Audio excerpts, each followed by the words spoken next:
पुस्तकों से सुसज्जित बड़ी सी लाइब्रेरी। हाँ, शायद यही शब्द ठीक रहेगा। यदि पुस्तकालय का प्रयोग किया गया तो आधुनिक पाठक गूगल कर बैठेंगे। तो सुनिए, उस लाइब्रेरी में हजारों पुस्तकें भरी पड़ी थी, कतारबद्ध।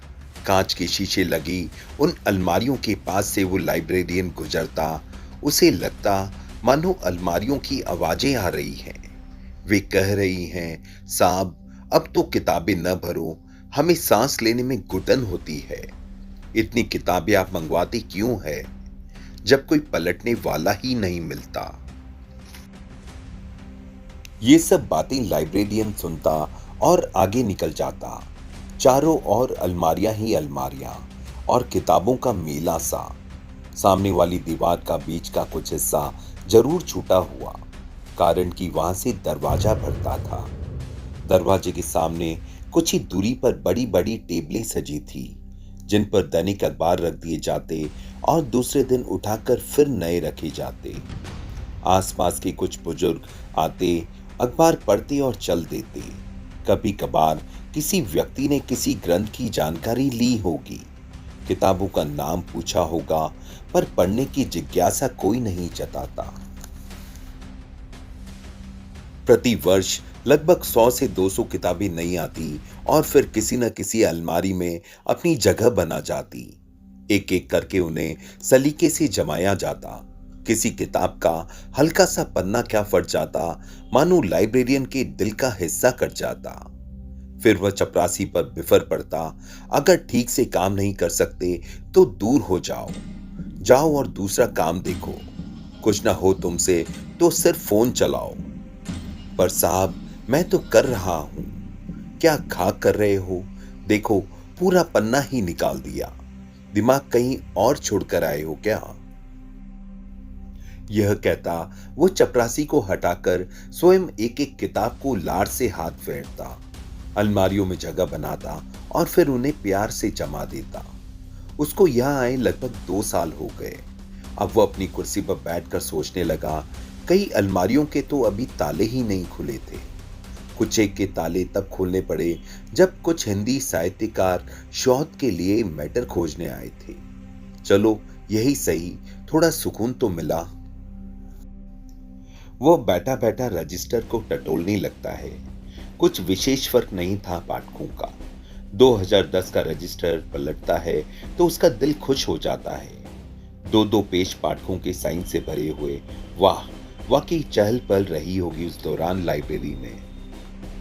वह सामने की टेबल पर नजर डालता, 3 बुजुर्ग अखबार पर नजरें गड़ाए बैठे थे। चपरासी कोने में लगी मासिक मैगजीन पिछले माह की हटा रहा था। रैक साफ कर फिर उसे नई माह की सजानी थी।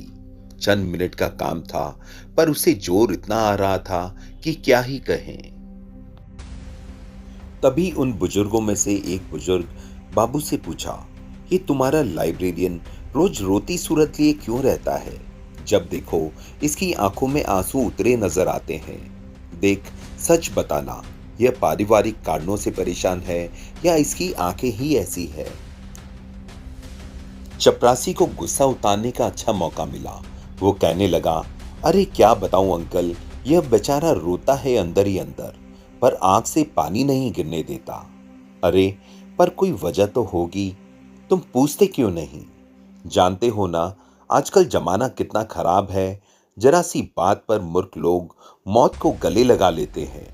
तुम्हारा बॉस है, तुम कारण पता करो। बाबू, कहीं वो मर खप गया तो? बुजुर्ग व्यक्ति की बात सुनकर चपरासी हंसने लगा। अरे, यह सपने में भी नहीं मरे। मुझे कोई सपने में भी आकर कहेगा कि मेरे साहब ने आत्महत्या कर ली, तो भी मैं नहीं मानूंगा। इनकी कोई बहुत बड़ी परेशानी नहीं है, बेकार में मरे जा रहे हैं। अच्छी खासी पगार है, न कोई काम धाम, पर चैन कहां? बुजुर्ग बोला, मैं समझा नहीं। मुझे बड़ी दया आती है। मैं साल भर से देख रहा हूं जैसे इसके दिल पर कोई बहुत बड़ा बोझ है। खाक बोझ है। पाठक नहीं आते लाइब्रेरी में, किताबें धूल फांकती है। डिजिटल युग में किताबें पढ़ने वाले लोग बहुत कम हो गए। आप देख नहीं रहे, यहाँ पाठक आते ही कितने हैं? महोदय को ये ही परेशानी सताती है। ये कहता हुआ वो नई किताबों का बंडल खोलने लगा। तभी कुछ लड़कियां भीतर दाखिल हुई। उम्र 25-26 साल रही होगी। सर, हमें 1 साल की मेंबरशिप लेना है। हाँ हाँ, क्यों नहीं। क्या पढ़ेंगी आप? कुछ कोर्स की किताब या मैगजीन? नहीं सर, हम साहित्य पढ़ना चाहते हैं। रविन्द्रनाथ ठाकुर की गौरा पढ़नी है मुझे, एक ने चहकते हुए कहा। तो दूसरी बोली, सर मैं प्रेमचंद को पढ़ना चाहती हूँ, किताबें मिल जाएंगी ना? अरे अरे क्यों नहीं, मैं अभी निकला देता हूँ। लाइब्रेरियन की आंखों में इतने समय से ठहरे हुए आंसू आज बाहर छलक गए। सामने रखी फाइल पर टप टप, परंतु चेहरे पर खिले फूल की मुस्कुराहट थी।